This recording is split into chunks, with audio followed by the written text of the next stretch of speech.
into it. Hi everyone, it's Ashley Johnson. Welcome to my studio space here in Winston-Salem, North Carolina. I'm gonna take you on a little tour of my space and also do a little bit of block printing today. So let's hang out.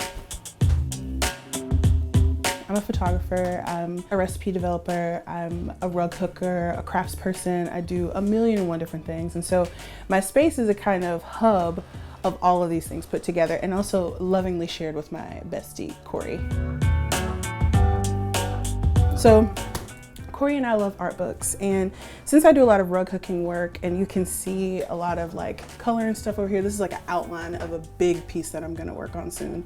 I like to figure out what colors are complementary by referencing artists that inspire me. So, you know, the classics like Rodin and Matisse. I've lately gotten really interested in James Ensor. He's like his work is kind of interesting, mostly his clown work, but mostly I just like to see how artists use color, and their use of color influences some of the color that I use in my rug hooked pieces. Another favorite is Alma Thomas, like black painter, incredible. This book is really incredible. I have lots of art books, and it's a really great way to get to know an artist and their history while also ingesting their work. And for her, I just love her treatment of color, and a lot of her color has inspired some of my work. Sometimes you'll see someone cooking through an idea with repetition. And I think at a certain point when you're repeating something over and over, you find a stride or you find new connections within that work. And I think I see a lot of that here in Alma Thomas's work. And with rug hooking, it's the same thing, like stitch after stitch after stitch after stitch. And eventually you find new patterns and new ways and new colors and new arrangements. And I don't know, I'm just inspired by seeing other art practices and aligning them with how I practice myself. Over here we have pre-cut pillows, and I make pillows often. The reason there's none in here is because as soon as I release them, they get snatched up. But I can show you what they usually look like. This is like one of my earlier pieces, like one of the first pieces that I ever rug hooked on my own. It's also like where I'm learning technically where things kind of went wrong. So trying to sew through glue, not punching close enough to the edges. And if you've seen my rug hooking video, then, you know, I've talked about some of the things that can keep this kind of stuff from happening. So it's nice to see, like, with these earlier pieces, how far I've come in this practice. So still on the subject of rug hooking, I got into tufting. So the difference between rug hooking and tufting, you're basically making lots of loops and lots of stitches at a very fast rate. So you kind of go in through here and tuft your way around into different shapes. And it basically cuts the process, not even in half. Like, I can make a pillow with my hand with rug hooking in about 3 hours. And with this, I could do it in about 15 minutes. So this contraption is for rolling yarn up on a spool. It looks very alien, but it makes cones out of yarn, so that way when you're tufting, you don't have to like worry about the skein sort of rolling all out of control. But yeah, that's what that's for. So I was able to make these really cool guys that I keep on the floor. These are like the first ones that I've made just as like practice for myself and playing around with the process. But it's a really quick, and it seems like an easy process, but it's not quite. So they can be wall hangings, they can be rugs, but I've just been using them under my desk for my feet in the studio. So I have a business with one of my best friends, Brittany, called Cool and Brown, and a lot of the things that we make for Cool and Brown are really whimsical and fun. She does mostly jewelry, and I do tufted items. And one of the things that we make is what I call our indifferent pins. It's because they all have like this little wompy face. I'm always kind of like surprised at who picks up what, but kids are obsessed with these. It's like, what if we had, instead of a smiley face pin, just a pin who doesn't care about it? It's just like, cool, chill pin. Or rather, well, he's actually smirking. That's a smirky pin. I buy yarn wholesale. So these are my neutral yarn. So anything that's cream, white, neutral leading into browns, all of my blues and greens, and then my purples and pinks. And of course, anytime I see like a color that I don't find anywhere else, like from smaller yarn shops, I think I was like wandering around Brooklyn and ran into a yarn store and picked up this chartreuse. Like, I'll pick up something like that. One of the things I do here is wrapping people's orders, and primarily print orders. So you'll find up here like all things related to print packaging. And I love packaging. Like, it's probably my favorite part of like building out any experience is what it looks like when you deliver that experience to a person.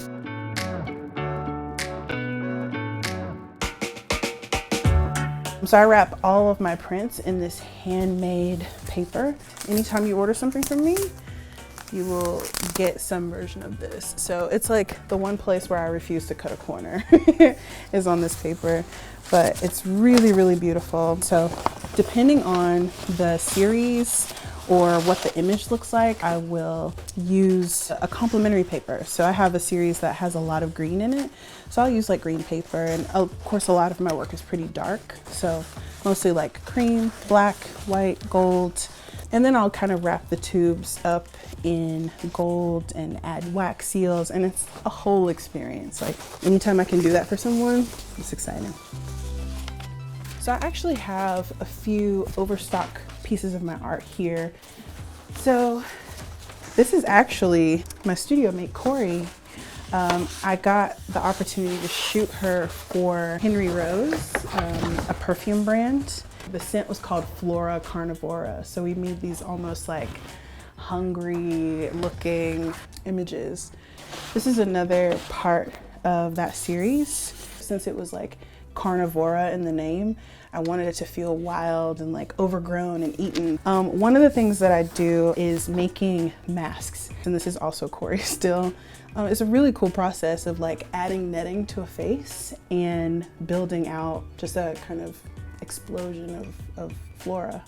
This is my niece from a series called Magnolias. This was years ago. It was my first series when I was sort of asking myself questions about my own identity and owning more of who I truly am. I always think of my like childhood self and how to heal that person, because I still am that person in some ways. This is the Southern Woman in White Dogwoods. This is like a really popular series.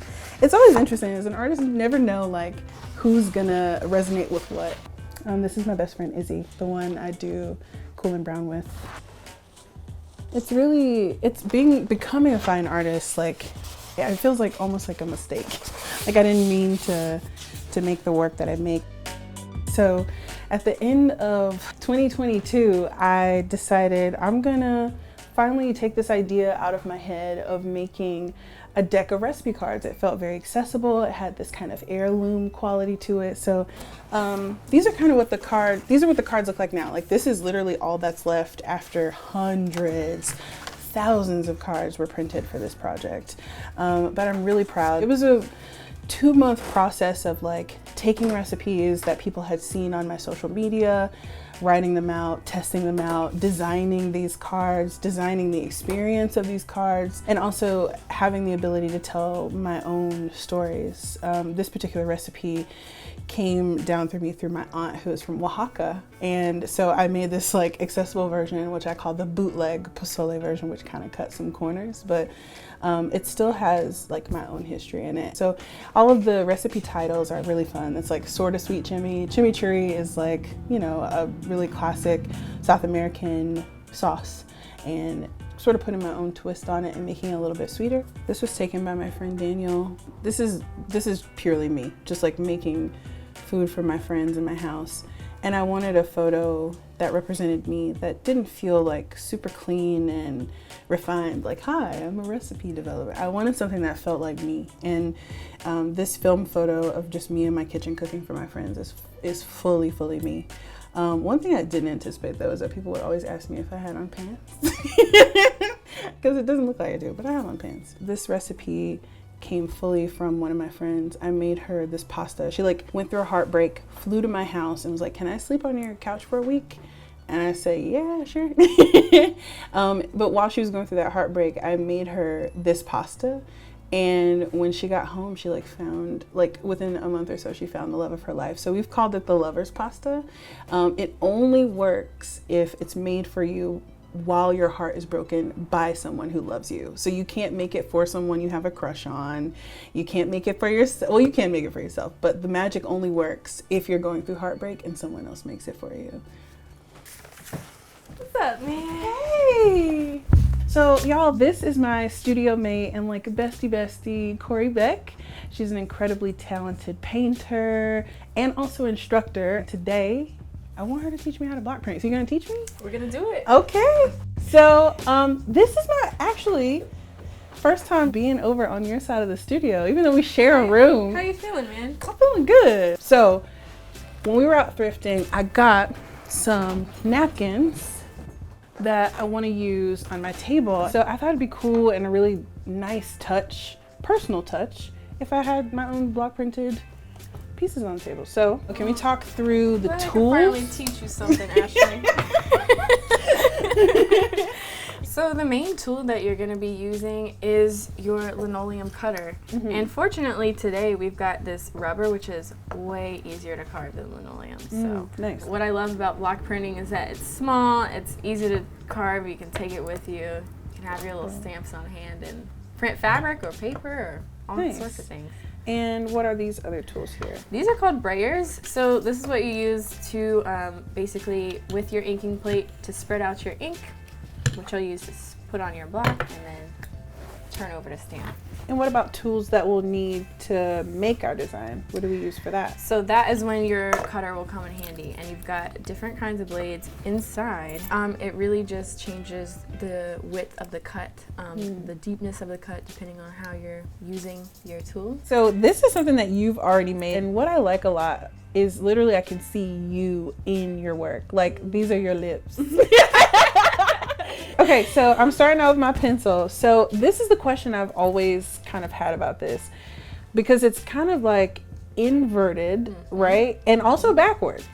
So when I'm drawing my piece, is the parts that I'm sort of shading in what's gonna stay raised, or am I carving that part out? What's raised is what's going to stay there, and any material that you take away is going to be blank space. So the image that is raised up, that's your stamp, and it is going to print in the reverse that you carve it. I have an example here that I often use with my students to show how that kind of works. In this case, I actually cut out my design. Got it. Instead of cutting around my design. So this will be your example of positive space. In this case, I cut out everything around my design. Okay. And then slowly peel it up. Ooh, so see here how like these are kind of opposites? Yeah. It can be a fun way to play with form too, to make it in reverse and then even do a kind of pattern on your towel if you want to. Yeah. I like it. Yeah. All right, so I think I'm gonna make a sort of more positive space design. And after seeing how cool your abstract pieces are, I think I want to make something abstract for my napkins. Let's do some shapes. Let's do some shapes. You have a really cool Matisse book in here. I do, and I use those kinds of shapes like on my pillows. Okay, so let's play with this. Okay. I'm gonna make something that feels a little squirmy. So I don't have to dig in really deep into the rubber. The graphite will just kind of transfer. No. Anything you draw on, yeah. Okay, I'm gonna watch you first. You do your thing. So I'm gonna do my thing. I'm just gonna do some abstract design here. Okay. Don't really know what's happening yet. Just following, flowing. I'm just following and flowing. I also love in your work, you always include a random circle. There's gotta be a circle. Okay, the circle is... Okay, I'm feeling inspired. I'm ready. It's crucial. Oh, wow. This feels kind of weird, like a texture I've never really had under my hands before. It's smooth. It is smooth. It's like drawing in like over pudding or something. You know what I mean? Like, or Jello, like something like that. You know, something else you can think about is if you want a border or not. Ooh, I think So in this one, I did a border. I have an example here of an abstract piece I did. And you know, I did the shapes and then I decided I want a border. It doesn't even have to be square, it can be funky. Ooh, okay. Do I want a border? You don't even have to fill up your whole block. I think I want mine to just be like chill. I'm gonna add one more circle. Yeah. I think I want mine to have a border, so I'm drawing it. The great thing about rubber is that it is super malleable. Material that you know is gonna be negative space, you can just chop it off. Nice. So you can just grab your block and cut straight away anything that you don't need. Okay. That empty space is still gonna be empty space, so don't worry about what your shape looks like. Okay. This is good? It looks good. Okay. All so right. What's next? Let's go to our lino cutters. I personally like to start with detail in my outline first. So smaller size first. Okay. Let's use this tiny V blade. So Okay. first you want to loosen it up by turning it to the left.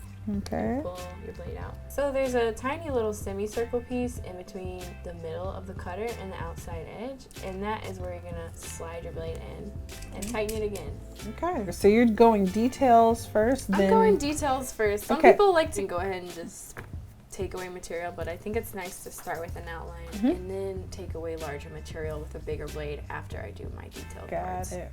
So you really don't have to apply that much pressure. You don't even have to move your cutter all that much. I like to kind of move my block. I'm gonna start by just picking a point, and I'm just gonna turn my block around and kind of keep my blade stationary. I'm not pushing hard. I'm really just turning. You always want to make sure that your blade is turned away from you and not towards you. Oh my God. How we doing? I don't know. It feels crazy. It feels like skin. Oh my God. I know. You know what I'm saying? So that was enough. And do I just keep going around the outside? So that kind of brings me to the next point, which once we kind of do that with everything, we can switch our blades out. So we can get a larger V blade or U blade. It's whatever you prefer. V blades that are a little more angled are good for getting like sharp corners. U blades are great for just plowing away excess material. Just use your larger blade and start taking away the excess. Whoa. So that's like big chunk. Big old chunk. Oh my God. There may be some little bits and pieces that, you know, hang around. That's called chatter. Some people, you know, prefer designs to be super clean, but I think that the chatter adds a lot of character. I agree. A little bit of noise. Once you get in a groove, it moves pretty quick. This is really fun. It's kind of addictive. It really is. Like all the digging and scraping. How we looking? Check me out. I'm not quite there yet, but what do you think? We're looking good. We made some headway. Okay. I think I got a lot of chatter. You do have a lot of chatter. I was gonna suggest you have rows of extra material like this that are kind of sticking up. You can just go back in and kind of pare those down. Okay. You can always make adjustments to your stamp though. You know, once you do your first test print, if you don't like how it looks, you can take more stuff away. All right. Check me out. All right.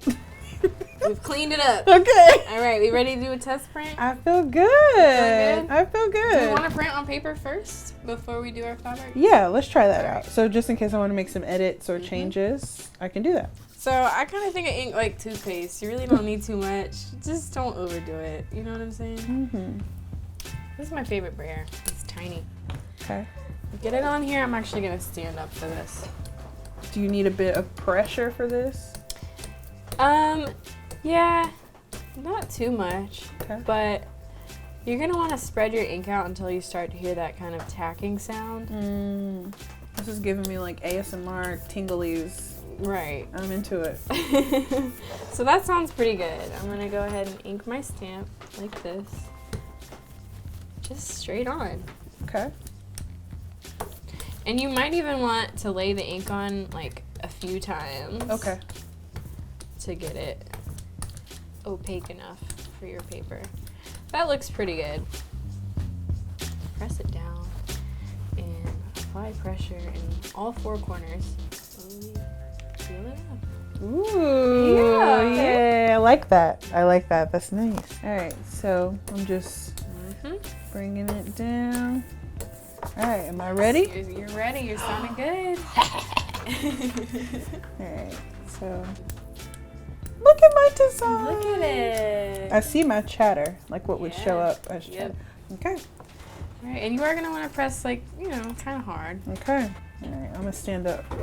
I feel like I need to stand to get my pressure right. All right, am I ready? Yep. Am I ready to All right, peel? peel it up real slow. Okay. Look at that! Oh my God! Wow. I like that. And I already see like the pieces that I want to kind of shift a little bit. So can I make those changes before I print again? You can. All right. So your inking process is going to be the same. Now that you did your test print, you kind of know how it's rolling. Okay.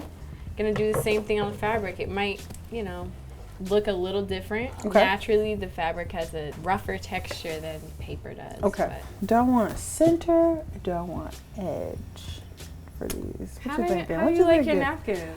You know, when I'm printing napkins, I like to think about how I would fold it. Like, I kind of like it in a little corner. Okay. All right. Well, I'm just going to try it just this way. And I got me some ink on my plate. So we're looking for that sound. How we feeling? Do I need a little bit more ink? Nah. That's good? Okay. All right. Moment of truth. Moment of truth. Which way do I want to go? I think I want to go this way. All right. All right. Some pressure. Some pressure. Some pressure. This is going to be great. I'm feeling real good about it. I think you have enough pressure. Okay. Is that good? All right. This is the moment of truth. Look at it! Oh my God! A whole napkin. A whole napkin. My little shapes. Oh my God, this is perfect. So right. Thank you, man. All right. Bottom corner. Let's go.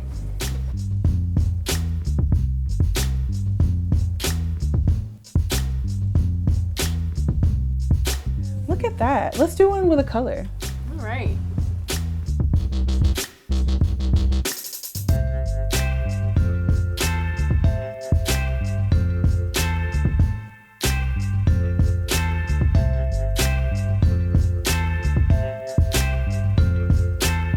So thanks so much for coming out to our studio. And for more videos like this, make sure you like and subscribe to Handmade. See ya.